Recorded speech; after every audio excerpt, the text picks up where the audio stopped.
ਸੋ ਹਾਂਜੀ ਦੋਸਤੋ, ਸਤਿ ਸ਼੍ਰੀ ਅਕਾਲ ਜੀ। ਮੈਂ ਰਮਨਦੀਪ ਸਿੰਘ ਇੱਕ ਵਾਰੀ ਫਿਰ ਹਾਜ਼ਰ ਹਾਂ ਤੁਹਾਡੇ ਆਪਣੇ ਚੈਨਲ ਰਮਨ ਇੰਸਟੀਚਿਊਟ 'ਤੇ। ਸੋ ਸਵਾਗਤ ਕਰਦਾ ਜੀ ਸਾਰਿਆਂ ਦਾ ਇੱਕ ਵਾਰ ਤੋਂ ਫਿਰ ਇਸ ਚੈਨਲ ਦੇ ਉੱਤੇ।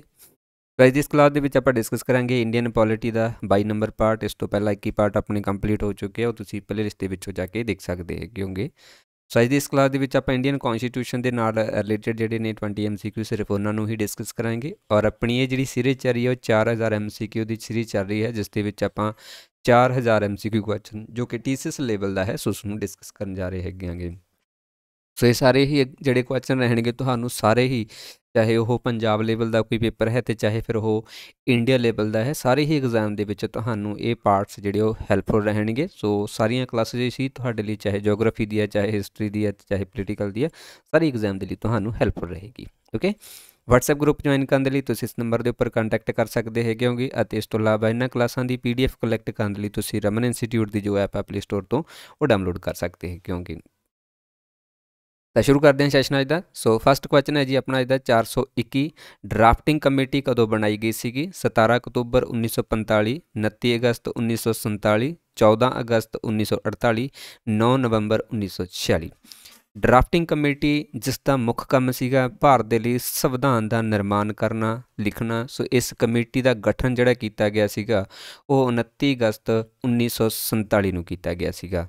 ਦੋਨਾਂ ਸਵਾਲਾਂ ਦੇ ਵਿੱਚ ਫਰਕ ਹੈ। ਜੇਕਰ ਤੁਹਾਨੂੰ ਸੰਵਿਧਾਨ ਸਭਾ ਪੁੱਛਿਆ ਜਾਂਦਾ ਹੈ ਤਾਂ ਸੰਵਿਧਾਨ ਸਭਾ ਦਾ ਗਠਨ ਜਿਹੜਾ ਹੈ ਉਹ ਵੱਖਰੀ ਡੇਟ ਨੂੰ ਹੁੰਦਾ ਹੈ, ਬਟ ਉੱਥੇ ਹੀ ਜੇਕਰ ਆਪਾਂ ਨੂੰ ਡਰਾਫਟਿੰਗ ਕਮੇਟੀ ਪੁੱਛੀ ਜਾਂਦੀ ਹੈ ਜਿਹਨੂੰ ਮਸੌਦਾ ਕਮੇਟੀ ਕਹਿ ਦਿੱਤਾ ਜਾਂਦਾ ਤਾਂ ਉਹਦਾ ਗਠਨ 29 ਅਗਸਤ ਨੂੰ ਹੋ ਜਾਂਦਾ ਹੈ। ਸੰਵਿਧਾਨ ਸਭਾ ਦਾ ਗਠਨ ਕੀਤਾ ਗਿਆ ਸੀਗਾ 9 ਦਸੰਬਰ 1946 ਨੂੰ, ਬਟ ਉੱਥੇ ਹੀ ਇਸ ਕਮੇਟੀ ਦਾ ਜਿਹੜਾ ਗਠਨ ਕੀਤਾ ਗਿਆ ਡਰਾਫਟਿੰਗ ਕਮੇਟੀ, ਜਿਸ ਨੂੰ ਕਿ ਮਸੌਦਾ ਕਮੇਟੀ ਦੇ ਨਾਮ ਨਾਲ ਵੀ ਜਾਣਿਆ ਜਾਂਦਾ ਹੈ, ਸੋ ਇਹਦਾ ਗਠਨ ਕੀਤਾ ਗਿਆ ਸੀ 29 ਅਗਸਤ 1947 ਨੂੰ। ਨੈਕਸਟ ਹੈ ਜੀ, ਡਰਾਫਟ ਕਮੇਟੀ ਜਿਹੜੀ ਹੈ ਇਹ 29 ਅਗਸਤ 1947 ਨੂੰ ਇਸਟੈਬਲਿਸ਼ ਕੀਤੀ ਗਈ ਸੀ, ਬਣਾਈ ਗਈ ਸੀ, ਜਿਸ ਦਾ ਮੁੱਖ ਕੰਮ ਸੀਗਾ ਸੰਵਿਧਾਨ ਦਾ ਨਿਰਮਾਣ ਕਰਨਾ। ਇਸ ਕਮੇਟੀ ਦੇ ਜਿਹੜੇ ਮੈਂਬਰ ਸੀਗੇ ਉਹਨਾਂ ਦੇ ਵਿੱਚ ਵਿਦ ਚੇਅਰਮੈਨ ਜਿਹੜੇ ਮੈਂਬਰ ਸੀਗੇ ਉਹ 7 ਸੀਗੇ ਟੋਟਲ ਮੈਂਬਰ। ਜੇ ਚੇਅਰਮੈਨ ਨੂੰ ਆਪਾਂ ਕੱਢ ਦੇਈਏ ਫਿਰ 6 ਮੈਂਬਰ ਰਹਿ ਜਾਂਦੇ ਆ, ਜੇਕਰ ਆਪਾਂ ਇਹਨੂੰ ਇਨਕਲੂਡ ਕਰੀਏ ਨਾਲ ਤਾਂ ਫਿਰ ਇਹ ਤਕਰੀਬਨ 7 ਮੈਂਬਰ ਹੋ ਜਾਂਦੇ ਆ। ਠੀਕ ਹੈ, ਤੇ ਇਸ ਕਮੇਟੀ ਦਾ ਜਿਹੜਾ ਚੇਅਰਮੈਨ ਹੈ ਉਹ ਡਾਕਟਰ BR ਅੰਬੇਡਕਰ ਹੈ। ਮੋਸਟ ਇੰਪੋਰਟੈਂਟ ਹੈ, ਇਸ ਚੀਜ਼ ਨੂੰ ਯਾਦ ਰੱਖਣਾ ਹੈ। ਇਸ ਤੋਂ ਇਲਾਵਾ 6 ਹੋਰ ਮੈਂਬਰ ਹੈਗੇ ਆ, ਜਿਹਦੇ ਵਿੱਚ ਪਹਿਲਾ N ਗੋਪਾਲ ਸਵਾਮੀ ਅਈਅਰ ਸੀਗਾ, ਦੂਸਰਾ ਅਲਾਦੀ ਕ੍ਰਿਸ਼ਨਾ ਸਵਾਮੀ ਅਈਅਰ ਸੀਗਾ, ਤੀਸਰਾ ਕਨ੍ਹਈਆ ਲਾਲ ਮਾਨਿਕ ਲਾਲ ਮੁਨਸ਼ੀ ਸੀਗਾ, ਚੌਥਾ ਸੈਯਦ ਮੁਹੰਮਦ ਸਾਦੁੱਲਾ ਸੀਗਾ ਅਤੇ ਪੰਜਵਾਂ N ਮਾਧਵ ਰਾਓ ਸੀਗਾ। ਅਤੇ ਉਸ ਤੋਂ ਬਾਅਦ ਜਿਹੜਾ ਹੈ ਇਸ N ਮਾਧਵ ਰਾਏ ਬਣਾਇਆ ਸੀਗਾ, ਜਿਹੜਾ ਕਿ BL ਮਿੱਤਰਾ ਦੀ ਥਾਂ ਦੇ ਉੱਪਰ ਬਣਿਆ ਸੀ, ਕਿਉਂਕਿ ਇਹਨਾਂ ਤੋਂ ਬਾਅਦ ਚੇਂਜ ਕਰਕੇ N ਮਾਧਵ ਰਾਓ ਨੂੰ ਬਣਾ ਦਿੱਤਾ ਗਿਆ ਸੀਗਾ। ਠੀਕ ਹੈ, ਐਂਡ T ਕ੍ਰਿਸ਼ਨਮਚਾਰੀਆ ਜਿਹੜਾ ਇਹ 1948 ਦੇ ਵਿੱਚ ਇਸ ਦੀ ਜਿਹੜੀ ਮੌਤ ਹੋ ਗਈ ਸੀ ਨਾ, ਉਸ ਦੀ ਜਗ੍ਹਾ 'ਤੇ ਜਿਹੜਾ ਕਹਿ ਸਕਦੇ ਹਾਂ DP ਖੇਤਾਨ ਸੀਗਾ ਉਸ ਨੂੰ ਇੱਕ ਮੈਂਬਰ ਦੇ ਰੂਪ ਦੇ ਵਿੱਚ ਬਣਾਇਆ ਗਿਆ। ਸੋ ਉਹਦੀ ਮੌਤ ਹੋ ਗਈ ਸੀ, ਉਸ ਦੀ ਜਗ੍ਹਾ 'ਤੇ TT ਕ੍ਰਿਸ਼ਨਮਚਾਰੀਆ ਜਿਹੜੇ ਉਹ ਬਣਾ ਦਿੱਤੇ ਗਏ ਸੀਗੇ। ਠੀਕ ਹੈ, ਯਾਦ ਰੱਖਣਾ ਹੈ। ਨੈਕਸਟ ਹੈ ਜੀ 22 ਨੰਬਰ, ਸੰਵਿਧਾਨ ਦੀ ਡਰਾਫਟਿੰਗ ਕਮੇਟੀ ਦੀ ਪ੍ਰਧਾਨਗੀ ਕਿਸ ਨੇ ਕੀਤੀ ਸੀ? ਡਾਕਟਰ BR ਅੰਬੇਡਕਰ ਨੇ, ਜਵਾਹਰ ਲਾਲ ਨਹਿਰੂ ਨੇ, BP ਮੈਨਨ ਨੇ ਜਾਂ ਸਰਦਾਰ ਵੱਲਭ ਭਾਈ ਪਟੇਲ ਨੇ? ਡਰਾਫਟਿੰਗ ਕਮੇਟੀ ਦੀ ਪ੍ਰਧਾਨਗੀ ਜਿਹੜੀ ਚੇਅਰਮੈਨ ਕੀਤੀ ਸੀਗੀ ਉਹ ਡਾਕਟਰ BR ਅੰਬੇਦਕਰ ਨੇ ਕੀਤੀ ਸੀ। ਇੱਥੇ ਯਾਦ ਰੱਖਣਾ ਹੈ ਪ੍ਰਧਾਨਗੀ ਵੀ ਆ ਸਕਦਾ ਸ਼ਬਦ ਅਤੇ ਚੇਅਰਮੈਨ ਸ਼ਬਦ ਵੀ ਆ ਸਕਦਾ ਨਾ, ਸੋ ਕਨਫਿਊਜ਼ ਨਹੀਂ ਹੋਣਾ ਇਸ ਦੇ ਵਿੱਚ। ਸੋ ਸੇਮ ਚੀਜ਼ ਹੀ ਹੈ, ਚੇਅਰਮੈਨ ਵੀ ਕਹਿ ਸਕਦੇ ਇਸ ਨੂੰ, ਅਤੇ ਪ੍ਰਧਾਨਗੀ ਦੇ ਰੂਪ ਦੇ ਵਿੱਚ ਜਾਂ ਪ੍ਰਧਾਨ ਸ਼ਬਦ ਵੀ ਵਰਤਿਆ ਜਾ ਸਕਦਾ ਹੈ। ਨੈਕਸਟ ਹੈ 23 ਨੰਬਰ, ਆਜ਼ਾਦੀ ਤੋਂ ਬਾਅਦ ਭਾਰਤ ਦਾ ਪਹਿਲਾ ਵਿੱਤ ਮੰਤਰੀ ਯਾਨੀ ਕਿ ਫਾਈਨਾਂਸ ਮਿਨਿਸਟਰ ਜਿਹੜਾ ਹੈ ਉਹ ਕਿਸ ਨੂੰ ਬਣਾਇਆ ਗਿਆ ਸੀਗਾ? ਸੀ ਰਾਜਾ ਗੋਪਾਲਚਾਰੀਆ ਸੀਗਾ, ਸਰਦਾਰ ਬਲਦੇਵ ਸਿੰਘ ਸੀਗਾ, ਜਾਂ R ਸਨਮੁਖ ਚੇਤੀ ਸੀ, ਅਤੇ ਜਾਂ ਫਿਰ ਡਾਕਟਰ BR ਅੰਬੇਡਕਰ ਸੀਗਾ। ਸੋ ਭਾਰਤ ਦੀ ਪਹਿਲੀ ਕੈਬਨਿਟ ਜਿਸ ਦੇ ਵਿੱਚ ਵੱਖਰੇ ਵੱਖਰੇ ਜਿਹੜੇ ਮੰਤਰੀ ਹੈ ਉਹ ਬਣਾਏ ਗਏ ਸੀ, ਉਹਨਾਂ ਦੇ ਵਿੱਚੋਂ ਭਾਰਤ ਦਾ ਆਜ਼ਾਦੀ ਤੋਂ ਬਾਅਦ ਜਦੋਂ ਸਾਡਾ ਭਾਰਤ ਆਜ਼ਾਦ ਹੋ ਗਿਆ ਸੀ, ਪਹਿਲਾ ਫਾਈਨਾਂਸ ਮਿਨਿਸਟਰ ਜਾਂ ਜਿਹੜਾ ਵਿੱਤ ਮੰਤਰੀ ਉਹ ਕਿਹੜਾ ਸੀ ਇਹਨਾਂ 'ਚੋਂ? ਸੋ ਸੀਗਾ ਜੀ R ਸਨਮੁਖ ਚੇਤੀ। ਇਹ ਸਾਡੇ ਭਾਰਤ ਦੇ ਪਹਿਲੇ ਫਾਈਨਾਂਸ ਮਿਨਿਸਟਰ ਰਹੇ ਹੈ, ਜਿਨ੍ਹਾਂ ਦੇ ਦੁਆਰਾ ਪਹਿਲਾ ਜਿਹੜਾ ਫਾਈਨਾਂਸ ਬਿੱਲ ਪੇਸ਼ ਕੀਤਾ ਗਿਆ ਸੀ, ਉਹ ਵੀ ਇਸ ਦੇ ਨਾਲ ਰਿਲੇਟਡ ਕੁਐਸਚਨ ਆ ਜਾਂਦਾ ਹੁੰਦਾ, ਤਾਂ ਯਾਦ ਰੱਖਣਾ। ਠੀਕ ਹੈ, ਫਾਈਨਾਂਸ ਮਿਨਿਸਟਰ ਜਿਹੜਾ ਹੈ ਇਹਨਾਂ ਨੂੰ ਬਣਾਇਆ ਗਿਆ ਸੀਗਾ।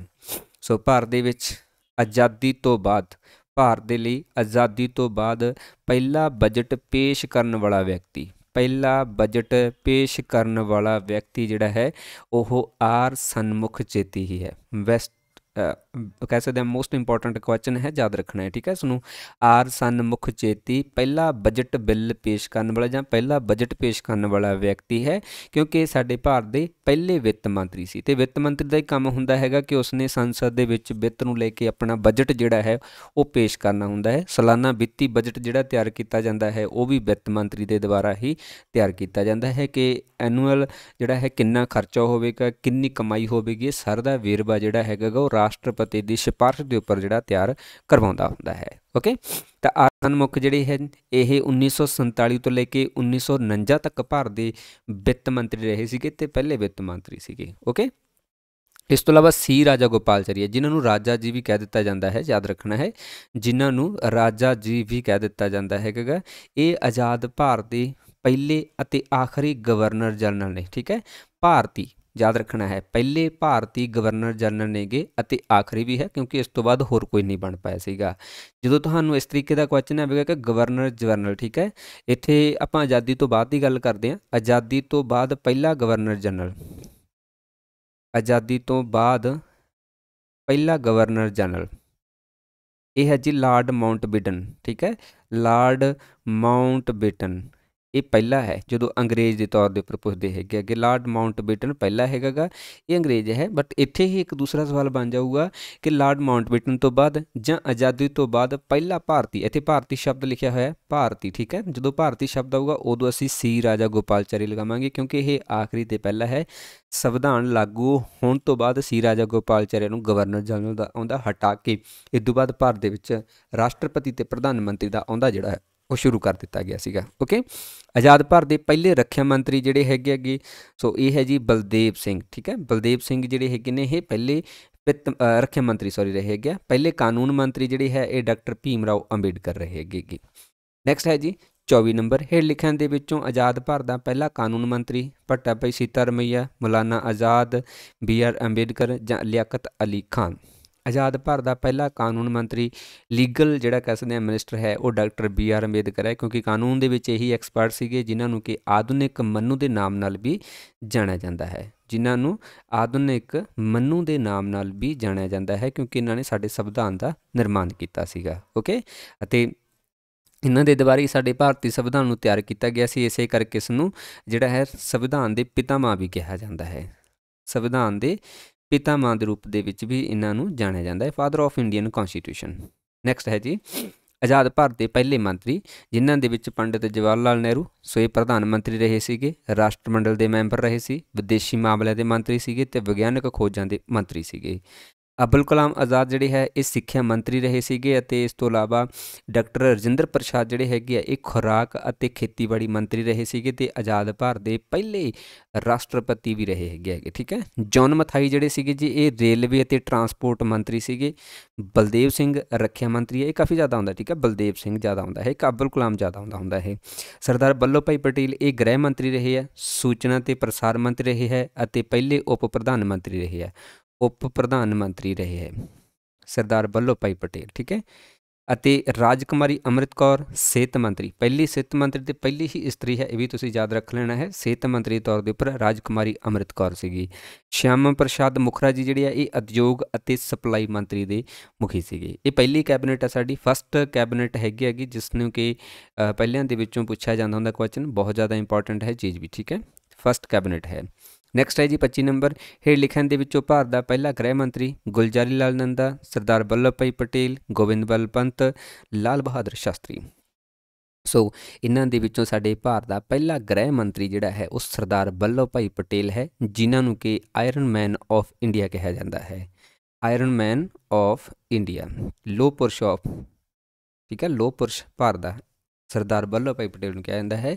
ਔਰ ਇਹਨਾਂ ਨੂੰ ਯੂਨਿਟੀ ਦਾ ਪ੍ਰਤੀਕ ਵੀ ਮੰਨਿਆ ਜਾਂਦਾ ਹੈ। ਸਟੈਚੂ ਆਫ ਯੂਨਿਟੀ ਜਿਹੜਾ ਹੈ ਉਹ ਇਹਨਾਂ ਦੀ ਯਾਦ ਦੇ ਵਿੱਚ ਗੁਜਰਾਤ ਦੇ ਵਿੱਚ ਨਰਮਦਾ ਨਦੀ ਕੰਢੀ ਦੇ ਉੱਪਰ ਬਣਾਇਆ ਹੋਇਆ, ਸੋ ਉਹ ਵੀ ਇਹਨਾਂ ਦੀ ਯਾਦ ਦੇ ਵਿੱਚ ਹੈ, ਠੀਕ ਹੈ। ਸਾਰੀਆਂ ਰਿਆਸਤਾਂ ਨੂੰ ਇਕੱਠਾ ਕਰਨ ਦੇ ਲਈ ਜੇਕਰ ਕੋਈ ਵਿਅਕਤੀ ਰਿਸਪੌਂਸੀਬਲ ਸੀਗਾ ਤਾਂ ਉਹ ਸਰਦਾਰ ਵੱਲਭ ਭਾਈ ਪਟੇਲ ਸੀਗਾ, ਅਤੇ ਭਾਰਤ ਦੇ ਪਹਿਲੇ ਉਪ ਪ੍ਰਧਾਨ ਮੰਤਰੀ, ਠੀਕ ਹੈ, ਡਿਪਟੀ PM ਵੀ ਜਿਹੜੇ ਹੈ ਇਹੀ ਰਹੇ ਸੀਗੇ ਜੀ, ਡਿਪਟੀ PM। ਨੈਕਸਟ ਹੈ ਜੀ 26 ਨੰਬਰ, ਆਜ਼ਾਦ ਭਾਰਤ ਦੇ ਪਹਿਲੇ ਰੱਖਿਆ ਮੰਤਰੀ ਸੀ ਰਾਜਾ ਗੋਪਾਲਚਾਰੀਆ, ਜਗਜੀਵਨ ਰਾਮ, ਸਰਦਾਰ ਵੱਲਭ ਭਾਈ ਪਟੇਲ ਜਾਂ ਬਲਦੇਵ ਸਿੰਘ। ਸੋ ਪਹਿਲੇ ਰੱਖਿਆ ਮੰਤਰੀ ਜਿਹੜੇ ਹੈ ਸਾਡੇ ਉਹ ਹੈਗੇ ਜੀ ਬਲਦੇਵ ਸਿੰਘ ਸਾਡੇ ਭਾਰਤ ਦੇ ਕੈਬਨਿਟ ਦੇ ਵਿੱਚ ਪਹਿਲੇ ਅਜਿਹੇ ਮੰਤਰੀ ਹੈ ਜਿਨ੍ਹਾਂ ਨੂੰ ਕਿ ਰੱਖਿਆ ਮੰਤਰੀ ਨਿਯੁਕਤ ਕੀਤਾ ਗਿਆ ਸੀ ਰਾਜਾ ਗੋਪਾਲਚਾਰੀਆ ਜਿਨ੍ਹਾਂ ਨੂੰ ਰਾਜਾ ਜੀ ਕਿਹਾ ਜਾਂਦਾ ਹੈ ਤੇ ਆਜ਼ਾਦ ਭਾਰਤ ਦੇ ਪਹਿਲੇ ਭਾਰਤੀ ਗਵਰਨਰ ਜਨਰਲ ਜਾਂ ਆਖਰੀ ਗਵਰਨਰ ਜਨਰਲ ਹੈ। ਇਸ ਤੋਂ ਬਾਅਦ ਸਾਡੇ ਭਾਰਤ ਦੇ ਵਿੱਚੋਂ ਗਵਰਨਰ ਜਨਰਲ ਦਾ ਜਿਹੜਾ ਆਉਂਦਾ ਹੈ ਉਹ ਸਮਾਪਤ ਕਰ ਦਿੱਤਾ ਸੀ। ਨੈਕਸਟ ਹੈ ਜੀ 27 ਨੰਬਰ ਸੰਵਿਧਾਨ ਸਭਾ ਦਾ ਸੰਵਿਧਾਨਕ ਸਲਾਹਕਾਰ ਕਾਨੂੰਨੀ ਕਹਿ ਸਕਦੇ ਹਾਂ ਸਲਾਹਕਾਰ ਕੌਣ ਰਿਹਾ ਸੀਗਾ? ਰਜਿੰਦਰ ਪ੍ਰਸਾਦ, BN Rao, BR Ambedkar, T ਕ੍ਰਿਸ਼ਨਾਮਚਾਰੀਆ। ਸੰਵਿਧਾਨਿਕ ਸਲਾਹਕਾਰ ਦੇ ਰੂਪ ਦੇ ਵਿੱਚ ਠੀਕ ਹੈ ਕੌਂਸਟੀਟਿਊਸ਼ਨ ਦੇ ਐਡਵਾਈਜ਼ਰ ਦੇ ਤੌਰ ਦੇ ਉੱਪਰ ਕਿਸ ਵਿਅਕਤੀ ਨੂੰ ਚੁਣਿਆ ਗਿਆ ਸੀਗਾ? ਸੋ ਇਹ ਸੀਗਾ ਜੀ BN ਰਾਓ। ਠੀਕ ਹੈ, BN ਰਾਓ ਸਾਡੇ ਸੰਵਿਧਾਨ ਸਭਾ ਦਾ ਸਲਾਹ ਕਰ ਰਿਹਾ ਹੈ ਕਿਉਂਕਿ ਮੋਸਟ ਇੰਪੋਰਟੈਂਟ ਹੈ। ਸੋ ਇਸ ਸੰਵਿਧਾਨ ਸਭਾ ਦੇ ਸਲਾਹਕਾਰ ਦੇ ਰੂਪ ਦੇ ਵਿੱਚ ਭੂਮਿਕਾ ਨਿਭਾਈ ਸੀ BN ਰਾਓ ਨੂੰ। ਇਹ ਇੰਟਰਨੈਸ਼ਨਲ ਕੋਰਟ ਆਫ ਜਸਟਿਸ ਦੇ ਵਿੱਚ ਜੱਜ ਦੇ ਤੌਰ ਦੇ ਉੱਪਰ ਵੀ ਕੰਮ ਕਰਦੇ ਰਹੇ ਆ। ਠੀਕ ਹੈ, ਇੰਟਰਨੈਸ਼ਨਲ ਕੋਰਟ ਆਫ ਜਸਟਿਸ ਯਾਨੀ ਕਿ ਜਿਹੜੀ ਅੰਤਰਰਾਸ਼ਟਰੀ ਅਦਾਲਤ ਹੈ ਸੋ ਉਸ ਦੇ ਵਿੱਚ ਇਹਨਾਂ ਨੇ ਜੱਜ ਦੀ ਭੂਮਿਕਾ ਵੀ ਨਿਭਾਈ ਹੋਈ ਹੈ, ਇਹ ਵੀ ਯਾਦ ਰੱਖਣਾ ਹੈ। ਸੰਵਿਧਾਨ ਸਭਾ ਦੇ ਸਕੱਤਰ ਨਿਯੁਕਤ ਕੀਤਾ ਗਿਆ ਸੀ HVR ਅਈਅਰ ਨੂੰ। ਠੀਕ ਹੈ, HVR ਅਈਅਰ ਜਿਹੜੇ ਹੈਗੇ ਨੇ ਇਹ ਸੰਵਿਧਾਨ ਸਭਾ ਦੇ ਸਕੱਤਰ ਰਹੇ ਸੀਗੇ। ਸੰਵਿਧਾਨ ਸਭਾ ਦਾ ਮੁੱਖ ਡਰਾਫਟਸਮੈਨ ਜਿਹੜਾ ਸੀਗਾ ਉਹ ਸੀਗਾ ਜੀ LN ਮੁਖਰਾ ਜੀ, ਡਰਾਫਟਸਮੈਨ। ਠੀਕ ਹੈ, ਡਰਾਫਟਸਮੈਨ LN ਮੁਖਰਾ ਜੀ ਸੀਗਾ ਅਤੇ ਪ੍ਰੇਮ ਬਿਹਾਰੀ ਨਰਾਇਣ ਰਾਏਜਾਦਾ ਸੀ ਜਿਨ੍ਹਾਂ ਨੇ ਕਿ ਸਾਡੇ ਭਾਰਤੀ ਸੰਵਿਧਾਨ ਦੀ ਜਿਹੜੀ ਹੈ ਕੈਲੀਗ੍ਰਾਫੀ ਕੀਤੀ ਸੀਗੀ। ਮੂਲ ਰੂਪ ਦੇ ਵਿੱਚ ਇਸ ਨੂੰ ਜਿਹੜਾ ਹੈ ਹੈਂਡ ਰਿਟਨ ਬਣਾਇਆ ਗਿਆ ਸੀਗਾ ਅਤੇ ਇਟਾਲਕ ਸ਼ੈਲੀ ਦੇ ਵਿੱਚ ਇਸ ਨੂੰ ਜਿਹੜਾ ਹੈ ਉਹ ਲਿਖਿਆ ਗਿਆ ਸੀਗਾ। ਇਟਾਲਕ ਸ਼ੈਲੀ ਦੇ ਵਿੱਚ ਲਿਖਿਆ ਗਿਆ ਸੀ, ਹਿੰਦੀ ਅਤੇ ਇੰਗਲਿਸ਼ ਦੇ ਵਿੱਚ ਇਸ ਨੂੰ ਲਿਖਿਆ ਗਿਆ ਸੀਗਾ। ਓਕੇ, 28 ਨੰਬਰ ਕੌਣ ਸੰਵਿਧਾਨ ਸਭਾ ਦਾ ਮੈਂਬਰ ਨਹੀਂ ਸੀ? ਮਹਾਤਮਾ ਗਾਂਧੀ, ਡਾਕਟਰ ਰਾਜਿੰਦਰ ਪ੍ਰਸਾਦ, ਸਰਦਾਰ ਵੱਲਭ ਭਾਈ ਪਟੇਲ ਜਾਂ ਫਿਰ GB ਮੁਬਾਲਕਰ। ਡਾਕਟਰ ਰਾਜਿੰਦਰ ਪ੍ਰਸਾਦ ਪ੍ਰਧਾਨ ਰਹੇ ਆ ਸੰਵਿਧਾਨ ਸਭਾ ਦੇ ਹੈਗੇ ਸੀਗੇ। ਸਰਦਾਰ ਪਟੇਲ ਵੀ ਜਿਹੜੇ ਆ ਸੂਬਾਈ ਕਮੇਟੀ ਦੇ ਪ੍ਰਧਾਨ ਰਹੇ ਸੀ। GB ਮੁਬਾਲਕਰ ਵੀ ਜਿਹੜਾ ਹੈ ਕਾਰਜਕਾਰੀ ਕਮੇਟੀ ਦੇ ਪ੍ਰਧਾਨ ਰਹੇ ਸੀਗੇ, ਪਰ ਮਹਾਤਮਾ ਗਾਂਧੀ ਇਸ ਦੇ ਵਿੱਚ ਸ਼ਾਮਲ ਨਹੀਂ ਸੀਗੇ। ਸੋ ਮਹਾਤਮਾ ਗਾਂਧੀ ਸੰਵਿਧਾਨ ਸਭਾ ਦੇ ਕਿਸੇ ਵੀ ਤਰ੍ਹਾਂ ਦੇ ਮੈਂਬਰ ਨਹੀਂ ਸੀਗੇ, ਨਾ ਐਜ਼ ਏ ਮੈਂਬਰ ਦੇ ਤੌਰ ਦੇ ਉੱਪਰ ਨਾ ਐਜ਼ ਏ ਚੇਅਰਮੈਨ ਦੇ ਰੂਪ ਦੇ ਵਿੱਚ। ਓਕੇ, ਨੈਕਸਟ ਹੈ ਜੀ ਸੰਵਿਧਾਨ ਸਭਾ ਦਾ ਜਿਹੜਾ ਹੈ ਨਵੰਬਰ 1946 ਦੇ ਵਿੱਚ ਕੈਬਨਿਟ ਮਿਸ਼ਨ ਯੋਜਨਾ ਦੇ ਆਧਾਰ ਦੇ ਉੱਪਰ ਇਸ ਨੂੰ ਬਣਾਇਆ ਗਿਆ ਸੀਗਾ। ਇਸ ਦੇ ਵਿੱਚ ਵੱਖਰੀਆਂ ਕਮੇਟੀਆਂ ਬਣਾਈਆਂ ਗਈਆਂ ਸੀ ਜਿਨ੍ਹਾਂ ਦੇ ਵਿੱਚੋਂ ਆਪਾਂ ਆਪਸ਼ਨਾਂ ਦੇ ਅਕੋਰਡਿੰਗ 3 ਵਿਅਕਤੀ ਚੁਣੇ ਆ। ਜਿਹੜੇ ਸਰਦਾਰ ਪਟੇਲ ਜੀ ਸੀਗੇ ਇਹ ਸੂਬੇ ਸੰਵਿਧਾਨ ਕਮੇਟੀ ਦੇ ਪ੍ਰਧਾਨ ਸੀਗੇ। ਡਾਕਟਰ ਰਾਜਿੰਦਰ ਪ੍ਰਸਾਦ ਜਿਹੜੇ ਹੈ ਇਹ ਪ੍ਰਕਿਰਿਆ ਨਿਯਮ ਕਮੇਟੀ ਦੇ ਚੇਅਰਮੈਨ ਸੀਗੇ। GB ਮੁਬਾਲਕਰ ਸੀ ਜਿਹੜੇ ਇਹ ਕਾਰਜ ਕਮੇਟੀ ਦੇ ਚੇਅਰਮੈਨ ਸੀਗੇ। ਓਕੇ, ਸੇ ਮਤਲਬ ਚੇਅਰਮੈਨ ਸੀਗੇ ਮੈਂਬਰਾਂ ਦੇ ਤੌਰ 'ਤੇ ਸੀਗੇ, ਬਟ ਮਹਾਤਮਾ ਗਾਂਧੀ ਕਿਸੇ ਵੀ ਕਮੇਟੀ ਦਾ ਮੈਂਬਰ ਨਹੀਂ ਸੀਗਾ, ਨਾ ਹੀ ਸੰਵਿਧਾਨ ਸਭਾ ਦੇ ਵਿੱਚ। 29 ਨੰਬਰ ਹੈ ਭਾਰਤੀ ਸੰਵਿਧਾਨ ਸਭਾ ਦੀ ਪਹਿਲੀ ਮੀਟਿੰਗ ਦੀ ਪ੍ਰਧਾਨਗੀ ਕਿਸ ਨੇ ਕੀਤੀ ਸੀ? ਡਾਕਟਰ ਰਾਜਿੰਦਰ ਪ੍ਰਸਾਦ ਨੇ, ਡਾਕਟਰ ਸਚਿਆਨੰਦ ਸਨੇਹਾ, BR ਅੰਬੇਡਕਰ ਜਾਂ ਸਰਦਾਰ ਪਟੇਲ।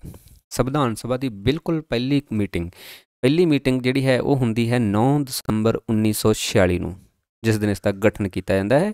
ਉਸ ਦਿਨ ਦੀ ਪਹਿਲੀ ਮੀਟਿੰਗ ਦੇ ਵਿੱਚ ਪ੍ਰਧਾਨਗੀ ਕੀਤੀ ਗਈ ਸੀਗੀ ਜੀ ਡਾਕਟਰ ਸਚਿਆਨੰਦ ਸਨੇਹਾ ਦੇ ਦੁਆਰਾ। ਡਾਕਟਰ ਸਚਿਆਨੰਦ ਸਨੇਹਾ ਜਿਹੜੇ ਸੀਗੇ ਇਸ ਪ੍ਰਧਾਨਗੀ ਕਰਨ ਵਾਲੇ ਸੀਗੇ ਅਤੇ ਇਸੇ ਹੀ ਕਮੇਟੀ ਦੇ ਵਿੱਚ ਉਹ ਇਸ ਸਭਾ ਦੇ ਅਸਥਾਈ ਚੇਅਰਮੈਨ ਸੀਗੇ। ਅਸਥਾਈ ਦਾ ਮਤਲਬ ਸਿਰਫ 2 ਦਿਨਾਂ ਦੇ ਇਸ ਦੇ ਜਿਹੜੇ ਚੇਅਰਮੈਨ ਰਹੇ ਆ, ਸਿਰਫ 2 ਦਿਨਾਂ ਦੇ ਲਈ। ਠੀਕ ਹੈ, 2 ਦਿਨ ਦੇ ਲਈ ਇਸ ਦੇ ਚੇਅਰਮੈਨ ਰਹੇ ਆ, 9 ਤੋਂ ਲੈ ਕੇ 11 ਦਸੰਬਰ ਤੱਕ ਇਸ ਦੇ ਮੈਂਬਰ ਰਹੇ ਆ। ਓਕੇ, ਹਾਂਜੀ, ਸੰਵਿਧਾਨ ਦੀ ਪਹਿਲੀ ਮੀਟਿੰਗ ਜਿਹੜੀ ਸੰਵਿਧਾਨ ਸਭਾ ਦੀ ਪਹਿਲੀ ਮੀਟਿੰਗ ਹੈ ਉਹ 9 ਦਸੰਬਰ 1946 ਨੂੰ ਹੋਈ ਆ। ਅੱਛਾ, ਇੱਥੇ ਵੀ ਚੀਜ਼ ਯਾਦ ਰੱਖਣੀ ਆ, ਸਾਡੇ ਭਾਰਤੀ ਸੰਵਿਧਾਨ ਦੀ ਜਿਹੜੀ ਮੀਟਿੰਗ ਹੋਈ ਹੈ ਪਹਿਲੀ ਸੰਵਿਧਾਨ ਸਭਾ ਦੀ, ਉਹਦੇ ਵਿੱਚ ਜਿਹੜਾ ਮੈਂਬਰ ਚੁਣਿਆ ਗਿਆ ਸੀ ਅਸਥਾਈ ਪ੍ਰਧਾਨ, ਉਹ ਇਸ ਬੇਸ ਦੇ ਉੱਪਰ ਚੁਣਿਆ ਗਿਆ ਸੀ ਕਿਉਂਕਿ ਜਦੋਂ ਫਰਾਂਸ ਦਾ ਸੰਵਿਧਾਨ ਬਣਿਆ ਸੀ ਕਹਿੰਦੇ ਉਸ ਸਮੇਂ ਵੀ ਉਹਨਾਂ ਨੇ ਉਸ ਅਸੈਂਬਲੀ ਦਾ ਸਭ ਤੋਂ ਸੀਨੀਅਰ ਮੈਂਬਰ ਨੂੰ ਜਿਹੜਾ ਹੈ ਪ੍ਰਧਾਨ ਚੁਣਿਆ ਸੀਗਾ।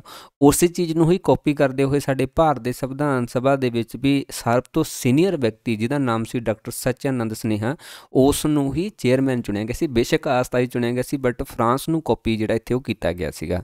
9 ਦਸੰਬਰ ਤੋਂ ਲੈ ਕੇ 11 ਦਸੰਬਰ 1946 ਤੱਕ ਡਾਕਟਰ ਸਚਿਆਨੰਦ ਜਿਹੜੇ ਸਨੇਹਾ ਇਸ ਦੇ ਪ੍ਰਧਾਨ ਰਹੇ ਸੀਗੇ। 11 ਦਸੰਬਰ ਨੂੰ ਚੇਂਜ ਕਰ ਦਿੱਤਾ ਗਿਆ ਸੀ, ਉਹਦੀ ਜਗ੍ਹਾ 'ਤੇ ਡਾਕਟਰ ਰਾਜਿੰਦਰ ਪ੍ਰਸਾਦ ਨੂੰ ਪ੍ਰਧਾਨ ਯਾਨੀ ਕਿ ਪ੍ਰੈਜ਼ੀਡੈਂਟ ਬਣਾ ਦਿੱਤਾ ਸੀਗਾ ਜੀ ਇਸ ਸਭਾ ਦਾ। ਓਕੇ, ਅਤੇ HC ਮੁਖਰਾ ਜੀ ਜਿਹੜੇ ਆ ਉਹ ਉਪ ਪ੍ਰਧਾਨ ਬਣਾ ਦਿੱਤੇ ਸੀਗੇ ਅਤੇ ਸਰ BN ਰਾਓ ਜਿਹੜੇ ਆ ਉਹ ਸੰਵਿਧਾਨਕ ਸਲਾਹਕਾਰ ਜਿਹੜੇ ਆ ਬਣਾ ਦਿੱਤੇ ਗਏ ਸੀ। 11 ਦਸੰਬਰ ਦੀ ਇਹ ਡੇਟ ਸੀਗੀ। ਓਕੇ, ਨੈਕਸਟ ਹੈ ਜੀ 30 ਨੰਬਰ ਹੇਠ ਲਿਖਿਆਂ ਦੇ ਵਿੱਚੋਂ ਕਿਸ ਨੂੰ ਸੰਵਿਧਾਨ ਸਭਾ ਦਾ ਅਸਥਾਈ ਪ੍ਰਧਾਨ ਨਿਯੁਕਤ ਕੀਤਾ ਗਿਆ ਸੀ? ਰਾਜਾ ਗੋਪਾਲਚਾਰੀਆ, ਸਚਿਆਨੰਦ ਸਨੇਹਾ, ਆਚਾਰੀਆ JB ਕ੍ਰਿਪਲਾਨੀ ਜਾਂ ਸਰ ਚੰਦਰ ਬੋਸ। ਤੋ ਸਚਿਆਨੰਦ ਸਨੇਹਾ ਆਪਾਂ ਲਾਸਟ ਹੀ ਡਿਸਕਸ ਕੀਤਾ ਹੈ। 9 ਤੋਂ ਲੈ ਕੇ 11 ਦਸੰਬਰ 1946 ਤੱਕ अस्थाई रूप ਦੇ ਵਿੱਚ ਕੰਮ ਕਰਦੇ ਰਹੇ ਸੀਗੇ। ਇੱਕ ਕੁਐਸਚਨ ਹੋਰ ਬਣ ਜਾਂਦਾ ਹੈ ਕਿ ਸੰਵਿਧਾਨ ਸਭਾ ਦੇ ਸਥਾਈ ਚੇਅਰਮੈਨ ਕੌਣ ਸੀ ਜਾਂ ਸਥਾਈ ਪ੍ਰਧਾਨ ਕੌਣ ਸੀਗੇ। ਜਦੋਂ ਸਥਾਈ ਪ੍ਰਧਾਨ ਪੁੱਛਿਆ ਉਦੋਂ ਡਾਕਟਰ ਰਜਿੰਦਰ ਪ੍ਰਸਾਦ ਆ ਜਾਂਦੇ ਆ, ਠੀਕ ਹੈ। ਉਸ ਸਮੇਂ ਡਾਕਟਰ ਰਜਿੰਦਰ ਪ੍ਰਸਾਦ ਨੂੰ ਆਪਾਂ ਲਗਾਉਣਾ ਹੈ, ਜੋ ਸਾਡੇ ਭਾਰਤ ਦੇ ਪਹਿਲੇ ਰਾਸ਼ਟਰਪਤੀ ਵੀ ਰਹੇ ਆ। ਸਥਾਈ ਦਾ ਮਤਲਬ ਹੈ ਕਿ ਇਹ 11 ਦਸੰਬਰ ਤੋਂ ਲੈ ਕੇ 1946 ਤੋਂ ਲੈ ਕੇ ਜਦੋਂ ਤੱਕ ਸਾਡਾ ਸੰਵਿਧਾਨ ਨਹੀਂ ਬਣ ਜਾਂਦਾ, ਲਾਗੂ ਨਹੀਂ ਹੋ ਜਾਂਦਾ, 26 ਜਨਵਰੀ 1950 ਤੱਕ। ਹਾਲਾਂਕਿ 24 ਜਨਵਰੀ ਤੱਕ ਹੈ, ਬਟ ਆਪਾਂ 26 ਜਨਵਰੀ ਇੱਥੇ ਮੈਂਸ਼ਨ ਕਰ ਰਹੇ ਹਾਂ। 26 ਜਨਵਰੀ ਤੱਕ ਇਹ ਸੰਵਿਧਾਨ ਸਭਾ ਦੇ ਸਥਾਈ ਚੇਅਰਮੈਨ ਦੇ ਰੂਪ ਦੇ ਵਿੱਚ ਕੰਮ ਕਰਦੇ ਹੈ। 31 ਨੰਬਰ, ਸੰਵਿਧਾਨ ਸਭਾ ਦੀ ਪਹਿਲੀ ਮੀਟਿੰਗ ਕਦੋਂ ਹੋਈ? ਦਸੰਬਰ 1946, ਅਗਸਤ 1945, ਜਨਵਰੀ 1950 ਜਾਂ ਜੁਲਾਈ 1948। ਸੰਵਿਧਾਨ ਸਭਾ ਦੀ ਪਹਿਲੀ ਮੀਟਿੰਗ ਜਿਹੜੀ ਹੈ ਇਹ ਹੋਈ ਸੀਗੀ ਦਸੰਬਰ ਨੂੰ, 9 ਦਸੰਬਰ ਦੀ ਡੇਟ ਸੀਗੀ ਪੂਰੀ, 1946 ਨੂੰ ਸੀ, ਦਿੱਲੀ ਦੇ ਵਿੱਚ ਇਹ ਮੀਟਿੰਗ ਹੋਈ ਸੀਗੀ। 32 ਨੰਬਰ, ਆਜ਼ਾਦੀ ਤੋਂ ਬਾਅਦ ਭਾਰਤ ਦਾ ਪਹਿਲਾ ਵਿਦੇਸ਼ ਮੰਤਰੀ ਕੌਣ ਸੀ? ਪੰਡਿਤ ਜਵਾਹਰ ਲਾਲ ਨਹਿਰੂ, ਡਾਕਟਰ BR ਅੰਬੇਦਕਰ, ਸਰਦਾਰ ਬਲਦੇਵ ਸਿੰਘ ਜਾਂ ਜੌਨ ਮਥਾਈ। ਆਜ਼ਾਦੀ ਤੋਂ ਬਾਅਦ ਭਾਰਤ ਦਾ ਪਹਿਲਾ ਫੋਰਨ ਮਿਨਿਸਟਰ ਜਿਹੜਾ ਹੈ ਉਹ ਸਾਡੇ ਭਾਰਤ ਦੇ ਪਹਿਲੇ PM ਹੀ ਹੈਗੇ ਨੇਗੇ। ਉਹ ਸਾਇੰਸ ਦੇ ਵੀ ਜਿਹੜਾ ਕਹਿ ਸਕਦੇ ਹਾਂ ਹੈਡ ਰਹੇ ਸੀਗੇ, ਇਸ ਤੋਂ ਇਲਾਵਾ PM ਵੀ ਰਹੇ ਸੀਗੇ, ਅਤੇ ਵਿਦੇਸ਼ ਮੰਤਰੀ ਵੀ ਜਿਹੜੇ ਉਹ ਪੰਡਿਤ ਜਵਾਹਰ ਲਾਲ ਨਹਿਰੂ ਹੀ ਰਹੇ ਸੀਗੇ। ਓਕੇ। 33 ਨੰਬਰ, ਸੰਵਿਧਾਨ ਸਭਾ ਦੀ ਪਹਿਲੀ ਮੀਟਿੰਗ ਕਿੱਥੇ ਹੋਈ ਸੀਗੀ? ਦਿੱਲੀ ਦੇ ਵਿੱਚ, ਮਦਰਾਸ ਦੇ ਵਿੱਚ ਜਿਹਨੂੰ ਹੁਣ ਚੇਨਈ ਕਿਹਾ ਜਾਂਦਾ ਹੈ, ਕੋਲਕਾਤਾ ਜਿਹਨੂੰ ਕਿ ਹੁਣ ਕੋਲਕਾਤਾ ਕਹਿੰਦੇ ਹੈਗੇ ਆ, ਬੰਬਈ ਜਿਹਨੂੰ ਅੱਜ ਕੱਲ੍ਹ ਮੁੰਬਈ ਕਹਿੰਦੇ ਹੈਗੇ ਆ। ਓਕੇ। ਸੋ ਪਹਿਲੀ ਮੀਟਿੰਗ ਜਿਹੜੀ ਆ ਉਹ ਦਿੱਲੀ ਦੇ ਵਿੱਚ ਹੋਈ ਸੀਗੀ। 9 ਦਸੰਬਰ 1946 ਨੂੰ ਇਸ ਮੀਟਿੰਗ ਨੂੰ ਔਰਗੇਨਾਈਜ਼ ਕੀਤਾ ਗਿਆ ਸੀਗਾ। ਡਾਕਟਰ ਸੱਚਾਨੰਦ ਸਨੇਹਾ ਇਸ ਦੇ ਚੇਅਰਮੈਨ ਸੀਗੇ ਅਤੇ ਇਹ ਨਵੀਂ ਦਿੱਲੀ ਦੇ ਕੌਂਸਲ ਚੈਂਬਰ ਦੀ ਲਾਇਬ੍ਰੇਰੀ ਦੇ ਵਿੱਚ ਹੋਏ ਸੀਗੇ ਮੀਟਿੰਗ, ਠੀਕ ਹੈ। ਕੌਂਸਲ ਚੈਂਬਰ ਦੀ ਲਾਇਬ੍ਰੇਰੀ ਦੇ ਵਿੱਚ ਮੀਟਿੰਗ ਹੋਈ ਸੀ। ਪਹਿਲੀ ਮੀਟਿੰਗ ਦੇ ਵਿੱਚ 207 ਮੈਂਬਰਾਂ ਨੇ ਪਾਰਟੀਸਪੇਟ ਕੀਤਾ ਸੀ, 207 ਮੈਂਬਰਾਂ ਨੇ। 34 ਨੰਬਰ, ਮੂਲ ਭਾਰਤੀ ਸੰਵਿਧਾਨ ਦੇ ਡੈਸ਼ ਭਾਗ ਅਤੇ 395 ਅਨੁਛੇਦ ਹੈਗੇ ਆ। 32 ਭਾਗ ਨੇ, 22 ਭਾਗ ਨੇ, 20 ਭਾਗ ਨੇ ਜਾਂ 40 ਭਾਗ ਨੇ। ਮੂਲ ਸੰਵਿਧਾਨ ਦਾ ਮਤਲਬ ਹੈ ਕਿ ਜਦੋਂ ਸਾਡਾ ਸੰਵਿਧਾਨ ਬਣਾਇਆ ਗਿਆ ਸੀਗਾ 26 ਜਨਵਰੀ 1950, ਜਿਸ ਦਿਨ ਇਹ ਲਾਗੂ ਹੋ ਗਿਆ ਸੀ, ਉਸ ਸਮੇਂ ਇਸ ਦੇ ਵਿੱਚ ਕਿੰਨਾ ਪਾਰਟ ਸੀਗੇ, ਕਿੰਨੇ ਆਰਟੀਕਲ ਸੀ, ਕਿੰਨੇ ਸ਼ਡਿਊਲ ਸੀਗੇ, ਠੀਕ ਹੈ। ਉਸ ਸਮੇਂ ਇਸ ਦੇ ਵਿੱਚ ਭਾਗ ਸੀਗੇ 22, ਓਕੇ, ਅਤੇ ਅਨੁਸੂਚੀਆਂ ਸੀਗੀਆਂ ਇਸ ਦੇ ਵਿੱਚ, ਅਨੁਸੂਚੀਆਂ ਸੀ ਇਸ ਦੇ ਵਿੱਚ, ਹਾਂਜੀ ਅਨੁਸੂਚੀਆਂ ਸੀ ਇਸ ਦੇ ਵਿੱਚ ਉਸ ਸਮੇਂ 8 ਅਤੇ ਅਨੁਛੇਦ ਸੀਗੇ ਜੀ ਉਸ ਸਮੇਂ ਇਸ ਦੇ ਵਿੱਚ 395, ਠੀਕ ਹੈ। ਉਸੇ ਤਰੀਕੇ ਨਾਲ ਕਈ ਵਾਰ ਵਰਤਮਾਨ ਸਮੇਂ ਪੁੱਛ ਲੈਂਦੇ ਆ ਕਿ ਵਰਤਮਾਨ ਸਮੇਂ ਕੀ ਢਾਂਚਾ ਜਿਸ ਦਾ। ਵਰਤਮਾਨ ਸਮੇਂ ਸਾਡੇ ਕੌਂਸਟੀਟਿਊਸ਼ਨ ਦੇ ਵਿੱਚ 25 ਤਾਂ ਭਾਗ ਨੇ, ਠੀਕ ਹੈ। ਅਨੁਸੂਚੀਆਂ 12 ਹੋ ਚੁੱਕੇ ਨੇ, ਆਰਟੀਕਲ 470 ਹੋ ਚੁੱਕੇ ਹੈਗੇ ਨੇਗੇ। ਇਹ ਵਰਤਮਾਨ ਸਮੇਂ ਦਾ ਡਾਟਾ ਹੈ, ਠੀਕ ਹੈ। ਜੇ ਯਾਦ ਰੱਖ ਲੈਣਾ ਹੈ, ਵੈਸੇ ਮੈਂਸ਼ਨ ਕਰ ਦਿੱਤਾ ਇੱਥੇ ਵੀ ਮੈਂ, ਔਰ ਉੱਥੇ ਵੀ ਮੈਂਸ਼ਨ ਕਰ ਦਿੱਤਾ ਹੈ। ਨੈਕਸਟ ਹੈ ਜੀ 35 ਨੰਬਰ, ਭਾਰਤੀ ਸੰਵਿਧਾਨ ਦਿਵਸ ਡੈਸ਼ ਨੂੰ ਮਨਾਇਆ ਜਾਂਦਾ ਹੈ? 26 ਜਨਵਰੀ ਨੂੰ, 15 ਅਗਸਤ ਨੂੰ, 23 ਜੂਨ ਨੂੰ ਜਾਂ 26 ਨਵੰਬਰ ਨੂੰ। ਭਾਰਤੀ ਸੰਵਿਧਾਨ ਦਿਵਸ ਕੌਂਸਟੀਟਿਊਸ਼ਨਲ ਡੇ ਕਦੋਂ ਮਨਾਇਆ ਜਾਂਦਾ ਹੈ? ਹਰ ਸਾਲ 26 ਨਵੰਬਰ ਨੂੰ ਮਨਾਇਆ ਜਾਂਦਾ ਹੈ। 2 ਦਿਨ ਇਸ ਦਿਨ ਮਨਾ ਸਕਦੇ, ਇੱਕ ਤਾਂ ਆਪਾਂ ਨੂੰ ਕਹਿ ਦਿੰਦੇ ਹਾਂ ਸੰਵਿਧਾਨ ਦਿਵਸ ਕਹਿ ਸਕਦੇ ਹੈਗੇ ਆਂਗੇ, ਠੀਕ ਹੈ, ਸੰਵਿਧਾਨ ਦਿਵਸ ਕਹਿ ਸਕਦੇ ਹੈਗੇ ਆਂਗੇ, ਜਾਂ ਫਿਰ ਇਸ ਨੂੰ ਕਈ ਵਾਰ ਕਾਨੂੰਨੀ ਡੇ ਵੀ ਕਹਿ ਦਿੰਦੇ ਆ, ਠੀਕ ਹੈ, ਲੀਗਲ ਡੇ, ਕਾਨੂੰਨੀ ਦਿਵਸ ਇਹ ਵੀ ਇਸ ਨੂੰ ਕਹਿ ਸਕਦੇ ਆ। ਦੋਨੋਂ ਇੱਕੋ ਜਗ੍ਹਾ 'ਤੇ ਵਰਤ ਲਏ ਜਾਂਦੇ ਆ। ਸੋ ਇਸ ਦਾ ਜਿਹੜਾ ਹੈ ਹਰ ਸਾਲ ਮਤਲਬ 26 ਨਵੰਬਰ ਨੂੰ ਆਪਾਂ ਸੈਲੀਬ੍ਰੇਟ ਕਰਦੇ ਹਾਂ, ਕਿਉਂਕਿ ਇਸ ਦਿਨ ਸਾਡਾ ਸੰਵਿਧਾਨ ਬਣ ਕੇ ਤਿਆਰ ਹੋ ਗਿਆ ਸੀਗਾ। ਇਸ ਕਾਰਨ ਕਰਕੇ ਆਪਾਂ ਇਹਨੂੰ 26 ਨਵੰਬਰ ਨੂੰ ਮਨਾਉਣੇ ਹੈਗੇ, ਨਾ ਕਿ 26 ਜਨਵਰੀ ਨੂੰ। 26 ਜਨਵਰੀ ਨੂੰ ਤਾਂ ਲਾਗੂ ਹੁੰਦਾ ਹੈਗਾ ਗਾ, ਉਸ ਦਿਨ ਆਪਾਂ ਜਿਹੜਾ ਡੇ ਮਨਾਉਣੇ ਹੈਗੇ ਆਂਗੇ, ਬਟ 26 ਨਵੰਬਰ ਨੂੰ ਇਹ ਬਣ ਕੇ ਤਿਆਰ ਹੋ ਗਿਆ ਸੀ, ਇਸ ਕਰਕੇ ਸੰਵਿਧਾਨ ਦਿਵਸ ਆਪਾਂ ਇਸ ਦਿਨ ਬਣਾਉਣੇ ਹੈਗੇ ਆਂਗੇ। ਨੈਕਸਟ ਹੈ ਜੀ 36 ਨੰਬਰ, ਅਸੈਂਬਲੀ ਦੇ ਵਿਚਾਰ ਵਟਾਂਦਰੇ ਦੀ ਅਗਵਾਈ ਕਰਨ ਦੇ ਲਈ ਉਦੇਸ਼ ਸੰਕਲਪ, ਜਿਹਨੂੰ ਆਬਜੈਕਟਿਵ ਰੈਜੋਲੂਸ਼ਨ ਕਿਹਾ ਜਾਂਦਾ ਹੈ, ਇਸ ਅੰਦੋਲਨ ਦੀ ਸ਼ੁਰੂਆਤ ਕਿਸ ਨੇ ਕੀਤੀ ਸੀ? ਜਵਾਹਰ ਲਾਲ ਨਹਿਰੂ ਨੇ, ਕੇ ਨਟਵਰ ਸਿੰਘ ਨੇ, ਕਿਰਨ ਦੇਸਾਈ ਨੇ, KM ਮੁਨਸ਼ੀ ਨੇ। ਸੋ ਅਸੈਂਬਲੀ ਦੇ ਵਿੱਚ ਵਿਚਾਰ ਵਟਾਂਦਰਾ ਕਰਨ ਲਈ ਇੱਕ ਆਬਜੈਕਟਿਵ ਰੈਜੋਲੂਸ਼ਨ ਜਿਹੜਾ ਹੈ ਉਹ ਪੇਸ਼ ਕੀਤਾ ਗਿਆ ਸੀਗਾ। ਇਹ ਸ਼ੁਰੂ ਕੀਤਾ ਗਿਆ ਸੀਗਾ ਪੰਡਿਤ ਜਵਾਹਰ ਲਾਲ ਨਹਿਰੂ ਦੇ ਦੁਆਰਾ। ਆਬਜੈਕਟਿਵ ਰੈਜੋਲੂਸ਼ਨ ਜਿਹੜਾ ਹੈ ਇਹ ਸੰਵਿਧਾਨ ਦੇ ਵਿੱਚ ਕਾਫੀ ਸਾਰੀਆਂ ਚੀਜ਼ਾਂ ਨੂੰ ਐਡ ਕਰਨ ਲਈ ਸ਼ੁਰੂ ਕੀਤਾ ਗਿਆ ਸੀਗਾ, ਜਿਸ ਨੂੰ ਕਿ ਉਦੇਸ਼ਵਾਦੀ ਸੰਕਲਪ ਅੰਦੋਲਨ ਦੇ ਨਾਮ ਨਾਲ ਵੀ ਆਪਾਂ ਜਾਣਦੇ ਹੈਗੇ ਹਾਂ। ਇਹਦਾ ਮੁੱਖ ਕੰਮ ਕੀ ਸੀਗਾ ਕਿ ਸੰਵਿਧਾਨ ਦੇ ਮੂਲ ਢਾਂਚੇ ਦੇ ਵਿੱਚ ਬਰਾਬਰੀ, ਠੀਕ ਹੈ, ਇਕੁਐਲਿਟੀ, ਆਜ਼ਾਦੀ, ਫਰੀਡਮ ਅਤੇ ਲੋਕਤੰਤਰ, ਜਿਹਨੂੰ ਡੈਮੋਕ੍ਰੇਸੀ ਕਹਿ ਦਿੰਦੇ ਆ, ਪ੍ਰਭੂਸੱਤਾ, ਜਿਸ ਨੂੰ ਕਿ ਆਪਾਂ ਸਵਰਨਟੀ ਕਹਿੰਦੇ ਹਾਂ। ਇਹਨਾਂ ਚਾਰਾਂ ਚੀਜ਼ਾਂ ਨੂੰ ਜਿਹੜਾ ਇਸ ਦੇ ਵਿੱਚ ਪੇਸ਼ ਕੀਤਾ ਗਿਆ ਸੀਗਾ ਕਿ ਜਦੋਂ ਵੀ ਤੁਸੀਂ ਕਹਿੰਦੇ ਸੰਵਿਧਾਨ ਤਿਆਰ ਕਰੋਗੇ ਤਾਂ ਬਰਾਬਰੀ ਹੋਣੀ ਚਾਹੀਦੀ, ਉਸ ਦੇ ਵਿੱਚ ਆਜ਼ਾਦੀ ਹੋਣੀ ਚਾਹੀਦੀ ਹੈ, ਲੋਕਤੰਤਰ ਹੋਣਾ ਚਾਹੀਦਾ ਹੈ, ਪ੍ਰਭੂਸੱਤਾ ਹੋਣੀ ਚਾਹੀਦੀ ਹੈ, ਘੱਟ ਗਿਣਤੀਆਂ ਦੀ ਸੁਰੱਖਿਆ ਹੋਣੀ ਚਾਹੀਦੀ ਹੈਗੀ। ਇਹ ਸਾਰਾ ਆਬਜੈਕਟਿਵ ਰੈਜ਼ੋਲੂਸ਼ਨ ਦੇ ਵਿੱਚ ਪੇਸ਼ ਕੀਤਾ ਗਿਆ ਸੀਗਾ ਤੇ ਇਸ ਨੂੰ ਪੰਡਿਤ ਜਵਾਹਰ ਲਾਲ ਨਹਿਰੂ ਨੇ ਜਿਹੜਾ ਹੈ ਅਸੈਂਬਲੀ ਦੇ ਵਿੱਚ 13 ਦਸੰਬਰ 1946 ਨੂੰ ਪ੍ਰੈਜ਼ੈਂਟ ਕੀਤਾ ਗਿਆ ਸੀਗਾ। 13 ਦਸੰਬਰ 1946 ਨੂੰ ਇਸ ਨੂੰ ਪ੍ਰੈਜ਼ੈਂਟ ਕੀਤਾ ਗਿਆ ਸੀਗਾ, ਜਿਸ ਦੇ ਵਿੱਚ ਇਹ ਸਾਰੇ ਕੰਸੈਪਟ ਉਹਨਾਂ ਨੇ ਪੇਸ਼ ਕੀਤੇ ਸੀਗੇ। ਓਕੇ। 37 ਨੰਬਰ, ਡਰਾਫਟਿੰਗ ਕਮਿਸ਼ਨ ਨੇ ਭਾਰਤੀ ਸੰਵਿਧਾਨ ਕਿਸ ਭਾਸ਼ਾ ਦੇ ਵਿੱਚ ਲਿਖਿਆ ਸੀ? ਅੰਗਰੇਜ਼ੀ ਤੇ ਹਿੰਦੀ, ਸਿਰਫ ਅੰਗਰੇਜ਼ੀ ਤੇ ਉਰਦੂ, ਜਾਂ ਅੰਗਰੇਜ਼ੀ, ਉਰਦੂ ਤੇ ਹਿੰਦੀ? ਮੂਲ ਸੰਵਿਧਾਨ ਜਾਂ ਡਰਾਫਟਿੰਗ ਕਮਿਸ਼ਨ ਨੇ ਜਿਹੜਾ ਹੈ ਸੰਵਿਧਾਨ ਨੂੰ ਅੰਗਰੇਜ਼ੀ ਤੇ ਹਿੰਦੀ ਦੇ ਵਿੱਚ ਹੀ ਲਿਖਿਆ ਸੀ। ਦੋ ਹੀ ਭਾਸ਼ਾਵਾਂ ਇਸ ਦੇ ਵਿੱਚ ਵਰਤੀਆਂ ਗਈਆਂ ਸੀ, ਜੋ ਕਿ ਹੈਂਡ ਰਿਟਨ ਸੀਗਾ, ਬਾਅਦ ਦੇ ਵਿੱਚ ਟਾਈਪ ਕੀਤਾ ਗਿਆ ਸੀਗਾ। 38 ਨੰਬਰ, ਸੂਬਾਈ ਸੰਵਿਧਾਨ ਕਮੇਟੀ ਦੀ ਅਗਵਾਈ ਕਿਸ ਨੇ ਕੀਤੀ? ਡਾਕਟਰ ਰਾਜਿੰਦਰ ਪ੍ਰਸਾਦ ਨੇ, ਸਰਦਾਰ ਵੱਲਭ ਭਾਈ ਪਟੇਲ ਨੇ, BP ਮੈਨਨ ਨੇ, ਜਾਂ ਜਵਾਹਰ ਲਾਲ ਨਹਿਰੂ ਨੇ? ਸੂਬੇ ਸੰਵਿਧਾਨ ਕਮੇਟੀ ਦੀ ਜਿਹੜੀ ਅਗਵਾਈ ਕੀਤੀ ਸੀ ਜਾਂ ਜਿਹੜੇ ਚੇਅਰਮੈਨ ਰਹੇ ਸੀਗੇ ਉਹ ਸਰਦਾਰ ਵੱਲਭ ਭਾਈ ਪਟੇਲ ਰਹੇ ਸੀਗੇ, ਆਇਰਨ ਮੈਨ ਆਫ ਇੰਡੀਆ, ਅਤੇ ਇਸ ਤੋਂ ਇਲਾਵਾ ਸਾਡੇ ਕਹਿ ਸਕਦੇ ਹੈਗੇ ਕਿ ਯੂਨਿਟੀ ਦਾ ਜਿਹੜਾ ਪ੍ਰਤੀਕ ਮੰਨੇ ਜਾਂਦੇ ਆ ਭਾਰਤ ਦੇ। ਠੀਕ ਹੈ। ਪ੍ਰਮੁੱਖ ਕਮੇਟੀਆਂ ਸੀਗੀਆਂ ਜਿਵੇਂ ਸੂਬਈ ਕਮੇਟੀ, ਇਹਦੇ ਚੇਅਰਮੈਨ ਸੀਗੇ ਸਰਦਾਰ ਵੱਲਭ ਭਾਈ ਪਟੇਲ। ਨਿਯਮ ਕਮੇਟੀ ਅਤੇ ਸੰਚਾਲਨ ਕਮੇਟੀ, ਇਹਦੇ ਚੇਅਰਮੈਨ ਸੀਗੇ ਡਾਕਟਰ ਰਾਜਿੰਦਰ ਪ੍ਰਸਾਦ। ਸੰਘ ਸੰਵਿਧਾਨ ਕਮੇਟੀ, ਇਹਦੇ ਚੇਅਰਮੈਨ ਸੀਗੇ ਜੀ ਪੰਡਿਤ ਜਵਾਹਰ ਲਾਲ ਨਹਿਰੂ। ਤੇ ਤਿੰਨ ਵਿਅਕਤੀਆਂ ਦਾ ਜ਼ਿਕਰ ਕੀਤਾ ਸੀ, ਤਿੰਨਾਂ ਦੀਆਂ ਕਮੇਟੀਆਂ ਮੈਂ ਐਡ ਕਰ ਦਿੱਤੀਆਂ ਨੇ। 39 ਨੰਬਰ, ਹੇਠ ਲਿਖਿਆਂ ਦੇ ਵਿੱਚੋਂ ਕੌਣ 1946 ਦੇ ਵਿੱਚ ਮਦਰਾਸ ਹਲਕੇ ਤੋਂ ਸੰਵਿਧਾਨ ਸਭਾ ਦਾ ਮੈਂਬਰ ਬਣਿਆ ਸੀ? ਹੰਸਾ ਜੀਵ ਰਾਮ ਮਹਿਤਾ, ਕਮਲਾ ਚੌਧਰੀ, ਅੰਮੂ ਸਵਾਮੀਨਾਥਨ, ਬੇਗਮ ਆਜ਼ਾਦ ਰਸੂਲ। 1946 ਦੇ ਵਿੱਚ ਜਦੋਂ ਸੰਵਿਧਾਨ ਸਭਾ ਦਾ ਗਠਨ ਕੀਤਾ ਗਿਆ ਸੀ ਤੇ ਉਹਦੇ ਵਿੱਚ ਇੱਕ ਮੈਂਬਰ ਜਿਹੜਾ ਹੈ ਉਹ ਮਦਰਾਸ ਤੋਂ ਲਿਆ ਗਿਆ ਸੀਗਾ, ਜਿਸ ਦਾ ਨਾਮ ਸੀਗਾ ਅੰਮੂ ਸਵਾਮੀਨਾਥਨ। ਇਹ ਮਦਰਾਸ ਤੋਂ ਜਿਹੜਾ ਹੈ ਸੰਵਿਧਾਨ ਸਭਾ ਦੇ ਵਿੱਚ ਸ਼ਾਮਲ ਹੋਇਆ ਸੀਗਾ। ਇੱਕ ਡਾਕਟਰ BR ਅੰਬੇਦਕਰ ਦਾ ਹੀ ਪੁੱਛ ਲੈਂਦੇ ਹੁੰਦੇ ਆ ਵੀ ਇਹ ਕਿੱਥੋਂ ਮਤਲਬ ਸੰਵਿਧਾਨ ਸਭਾ ਦੇ ਵਿੱਚ ਐਡ ਕੀਤੇ ਗਏ ਸੀਗੇ, ਕਿਹੜੀ ਸੀਟ ਤੋਂ? Doctor BR Ambedkar, Ambedkar. Okay. ਇਹਦੇ ਦੋ ਕੁਐਸਚਨ ਬਣਨਗੇ ਇਸੇ ਪੁਆਇੰਟ ਦੇ ਵਿੱਚੋਂ ਹੀ। ਇੱਕ ਤਾਂ ਪੁੱਛਣਗੇ 1947 ਤੋਂ ਪਹਿਲਾਂ, 1947 ਤੋਂ ਪਹਿਲਾਂ ਇਹ ਚੁਣੇ ਗਏ ਸੀਗੇ ਬੰਗਾਲ ਤੋਂ। 1947 ਤੋਂ ਪਹਿਲਾਂ ਚੁਣੇ ਗਏ ਸੀ ਬੰਗਾਲ ਤੋਂ।